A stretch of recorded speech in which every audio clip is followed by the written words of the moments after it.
Hi, everybody. I'm Roger Tashjian. You may know me as your local Ordell councilman. During COVID, we used to bring the summaries of the mayor and council meeting, and we're going to bring them back. Today, I'm going to go over last night's mayor and council meeting. So, what I like is you're going to get a 2-hour meeting condensed into less than 10 minutes. So, the meeting kicked off as it always does. We adopted minutes from the January and February meetings and the budget meetings. And we also then always do our consent agenda, which is just a lot of quick approvals, but there is one of note in there that I'm going to draw out, which is we've accepted a grant from the Historic Trust of New Jersey in the amount of roughly $35,000 to start the process of renovating and upgrading the train station. Then after the consent agenda, we always go into the committee reports, and our council president, Tracy Schoenberg, does hers. We are currently starting negotiations with the UPSEU, which is our union that represents the DPW and all of the workers in the Borough Hall. We are also in the process of trying to apply for as many grants as possible. We all know what's going on in the economy, so as much money as we can get into the town via external sources is always good for taxpayers.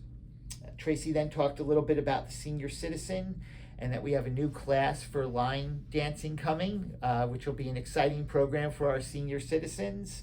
The technology classes are continuing and have been widely received. We have the student snow shoveling program. Obviously, we just had a snowstorm, but there is a program. If you check the Ordell website, you can sign up for snow shoveling at your house. It's at a reduced rate, and it's done by students from Riverdale.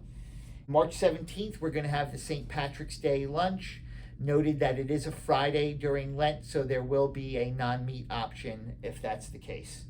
Then she talked about the fire department, where we have filed for a federal grant for the thermal imaging projectors that are required.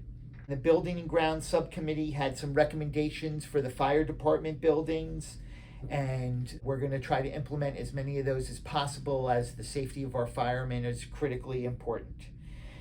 Next, I spoke about the DPW, and most importantly, I want to thank the DPW workers for their diligent removal of the snow during the storm. As always, they over-deliver, and Ordell always looks great when people wake up in the morning. Our engineer then spoke about some other grants that we're working on for storm water management and the ability to have our sewer system digitized and put on a map. So we're talking about the roads for this year. So roads that are confirmed to be paved this year are Prospect Avenue from Ridgewood back down to Village. And then we have a DOT program that will be Ridgewood to Ordell Avenue and also includes sidewalks on Grant Avenue. Additionally, it includes McKay in front of the high school.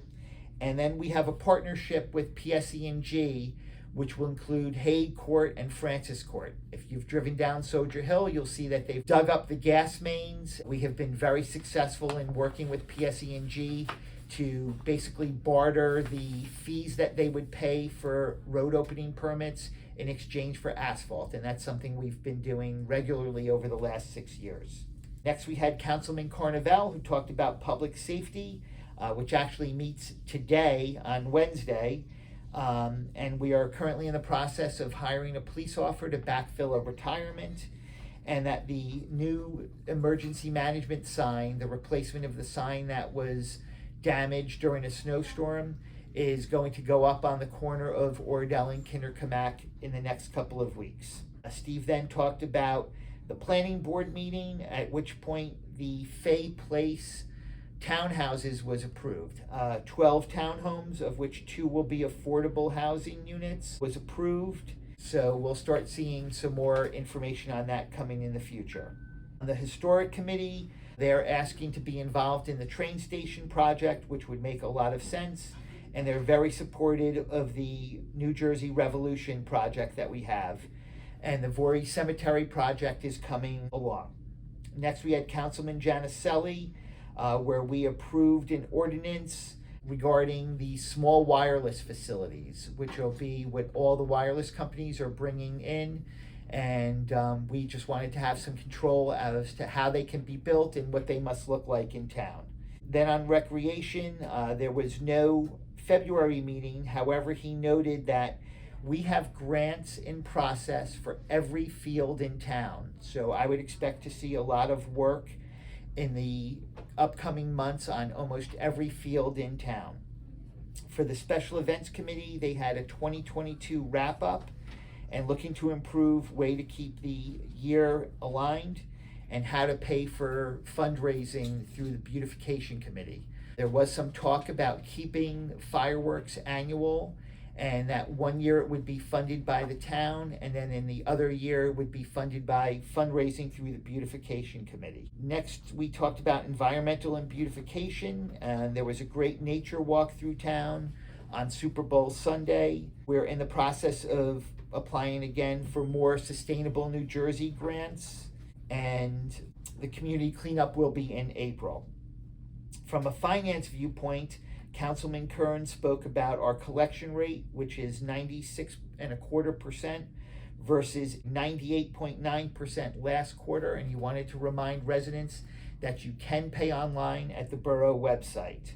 Our debt ratio is 0.945%, which is a great number for a town to have, and what that affords us is better long-term rates when we do need to bond. Current time, we are going to see a 5.6 reduction on our sewer rates, and that's as a result of the relining project that took place. And we have $200,000 in our fire department sinking fund and $115,000 in our DPW sinking fund. There were a few applications to the zoning board. Most noted would be the 240 Kinderkamak, which is the restaurant that is looking to be put in there. On the mayor's report, she talked about that the DMV is going to have their mobile unit in town, and if you can check the website for signups, you can do that. Additionally, the county clerk's office will be in town, and again, please check the borough website for that. It's a great way to get your passport renewed and have it done on site in Borough Hall. Also noted that the St. Joe's Monsignor Hubbard has passed away, and regards to everybody at St. Joe's and his family. The borough administrator then speaks about the department head meetings that they're having and that they're looking to implement a tracking software to time and some additional software that we're looking to implement in town to bring up some efficiencies. And he also thanked the DPW for their work during the storm. So also then our borough attorney spoke, and he updated us on the United Way project. There had been a title issue that has now been resolved. So now the United Way is moving into the funding portion of that. And that will be alternative living style in town, and should be great for the town over down on Genther Lane. So anybody who is differently abled will have an opportunity to have some housing.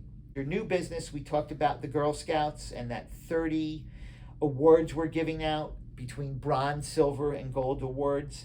Congratulations to all of them.